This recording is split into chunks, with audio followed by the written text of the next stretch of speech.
আওয়ামী লীগের যে অবদান, এটা প্রত্যেকটা মানুষের অন্তরের প্রতিটি কোনায় কোনায় মিশে আছে, রক্তের সাথে মিশে আছে। সুতরাং এই আওয়ামী লীগকে যারা মনে করে যে আওয়ামী লীগকে মুছে দেওয়া যাবে বা নিষিদ্ধ করা যাবে, এটি আত্মঘাতী কাজ এবং এটি কল্পনা, আসলে কি তাদের একটা স্বপ্ন বা কল্পনার মধ্যেই থাকবে। কারণ আওয়ামী লীগ প্রত্যেকটা মানুষের হৃদয়ের গভীরে গভীরে প্রবেশ করেছে। সুতরাং বাংলাদেশের জনসংখ্যার যদি আপনি নিরপেক্ষভাবেও জরিপ করেন, দেখবেন যে কত পার্সেন্ট লোক আওয়ামী লীগ করে।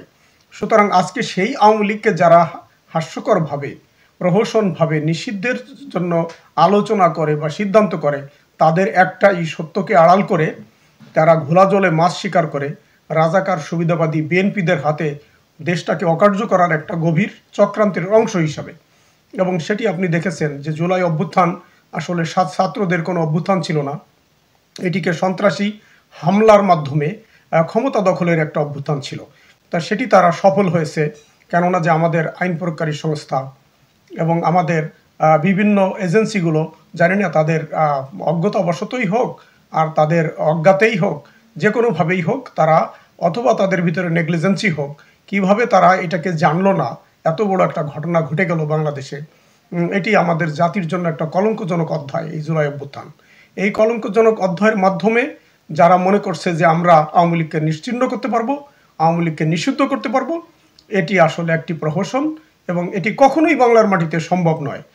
সুতরাং আওয়ামী লীগের লোকজন হয়তো এখন একটু পরিস্থিতির শিকার, এবং আপনি জানেন যে আইন প্রয়োগকারী সংস্থা তারা সঠিক দায়িত্ব পালন করতে পারছে না, ইলেকট্রনিক মিডিয়া, প্রিন্ট মিডিয়া তারাও সঠিক দায়িত্ব পালন করতে পারছে না, সঠিক চিত্রটা তুলে ধরতে পারছে না। যদি সোশ্যাল নেটওয়ার্ক না থাকতো, সামাজিক নেটওয়ার্ক না থাকতো, তাহলে বাংলাদেশের যে গণহত্যা চলছে, বাংলাদেশে যে আওয়ামী লীগ নিধন কর্মসূচি চলছে, আওয়ামী লীগের ঘর বাড়ি সহায় সম্পদ জ্বালাও পোড়াও এবং এমনকি হত্যা, ধর্ষণ, খুন খারাপি যেভাবে চলছে, ডাকাতি, চুরি ডাকাতি, কোনোটাই এই কোনো সরকারের আমলে এত প্রকট আকারে ছিল না। কারণটা কি? কারণটা একটাই, তারা আওয়ামী লীগকে ভয় পায়। কারণ আওয়ামী লীগ এদেশের স্বাধীনতা এনেছে, আওয়ামী লীগ মুক্তিযুদ্ধের মাধ্যমে স্বাধীনতা এনেছে।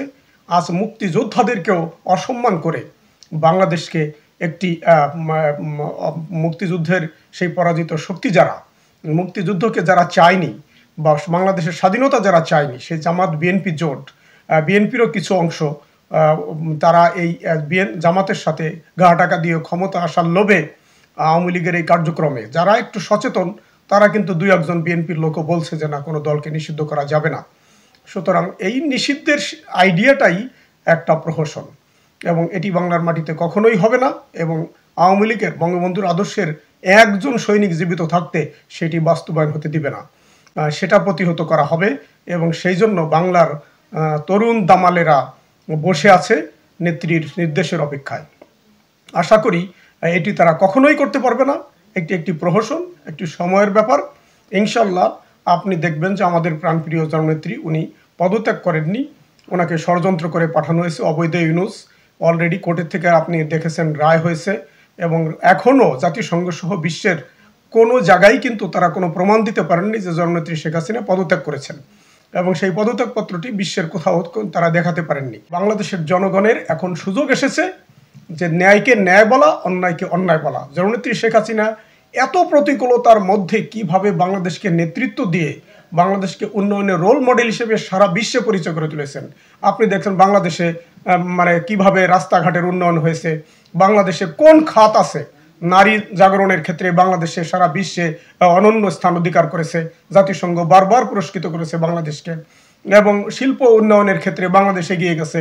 প্রতিটি ক্ষেত্রে আপনি দেখেন বাংলাদেশের রাস্তাঘাট, অবকাঠামো থেকে শুরু করে শিক্ষা, স্বাস্থ্য, সমস্ত ক্ষেত্রে বাংলাদেশ একটা রাইট ডিরেকশানে। আমাদের দেশে শিক্ষানীতি ছিল না, সেই শিক্ষানীতি প্রণয়ন করে বাংলাদেশকে কোন পর্যায়ে বাংলাদেশের ছেলেমেয়েরা বাংলাদেশে বসে ডিজিটাল সুবিধা নিয়ে বিশ্বের বিভিন্ন নামি দামি হার্ভার্ড ইউনিভার্সিটি সহ বিভিন্ন ইউনিভার্সিটিতে লেখাপড়ার সুযোগ পাচ্ছে।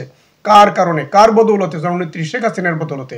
আজকে যে সমস্ত ছাত্ররা বিদেশে পড়াশোনা করে, যে সমস্ত টিচাররা বাংলাদেশের পাসপোর্ট নিয়ে আমরা প্রবাসীরা যারা বিদেশে আছি, বঙ্গবন্ধু যদি দেশটাকে সঠিকভাবে নেতৃত্ব না দিয়ে আপোষ করে পাকিস্তানের প্রধানমন্ত্রী হয়ে বসে থাকতেন ক্ষমতায়, আমরা কি আজকে এই প্রবাসে আসতে পারতাম?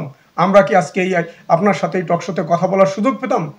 আমি মনে করি প্রত্যেকের নৈতিক দায়িত্ব থেকে নিজেদের অবস্থান থেকে প্রত্যেকের সাংবাদিক যারা তারা তাদের সঠিক এবং স্পর্শকাতর যে নিউজগুলো সেগুলোকে তুলে ধরবে। 23শে জুন আওয়ামী লীগের প্রতিষ্ঠাবার্ষিকী, আপনি জানেন এই আওয়ামী লীগের প্রতিষ্ঠাবার্ষিকী। আওয়ামী লীগকে ধারণ করে কারা? সাধারণ মানুষ এবং তৃণমূলের লোকজনই কিন্তু আওয়ামী লীগকে টিকিয়ে রেখেছে। বাংলাদেশের সাধারণ মানুষ কোনো কিছু চাওয়া পাওয়ার জন্য রাজনীতি করে না। তাই আওয়ামী লীগের নেতাকে থাকলো, কে নির্দেশ দিল বা দিল না সেটার অপেক্ষা না করে সাধারণ মানুষ তাদের মতো করে তারা প্রতিষ্ঠাবার্ষিকী পালন করবে এবং দেশে যারা আছে তারাও করবে এবং প্রবাসে যারা আছে, প্রবাসে তো আর বাধা বিঘ্ন নাই, সুতরাং প্রবাসে বিভিন্ন সামাজিক সংগঠন, রাজনৈতিক সংগঠন এবং বিভিন্ন সহযোগী এবং সকল সংগঠন যার যার স্বীয় ব্যানারে, নিজ নিজ ব্যানারে তারা এই দিনটি যথাযথ মর্যাদার সাথে পালন করবে। কারণ আওয়ামী লীগের প্রতিষ্ঠার মাধ্যমেই বাংলাদেশ পেয়েছি, পতাকা পেয়েছি এবং আমরা পবিত্র সংবিধান পেয়েছি। সুতরাং এই দিনটিকে আজকে আমাদের নেত্রী দেশে নেই, আওয়ামী লীগের নেতাকর্মীরা নানা কারণে ষড়যন্ত্রের মামলার শিকার হয়ে সিনিয়র নেতৃবৃন্দ জেলের মধ্যে রয়েছেন, তাদেরকে প্রতিহিংসামূলক মামলা দিয়ে তাদেরকে বিচারের নামে প্রহসন চালাচ্ছে সরকার। সেই মুহূর্তে আমি বিবেকবান মানুষদেরকে, সাধারণ তৃণমূল মানুষদেরকে, সর্বশ্রেণীর দলমত নির্বিশেষে যারা এই দলটাকে ভালোবাসে, বঙ্গবন্ধুর আদর্শ ধারণ করে, বাংলাদেশের প্রতি যাদের ন্যূনতম ভালোবাসা, দায় দায়িত্ব, কারণ জননীগ জন্মভূমিশ্চ স্বর্গাদপি গরীয়সী, কারণ আমরা যদি আমাদের মাকে ভালোবাসি আমাদের দেশকেও ভালোবাসতে হবে।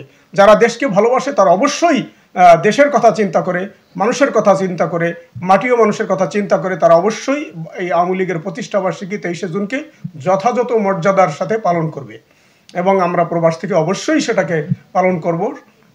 আমি সবাইকে উদাত্ত আহ্বান জানাচ্ছি এই দিনটিকে যথাযথ মর্যাদার সাথে পালন করার জন্য।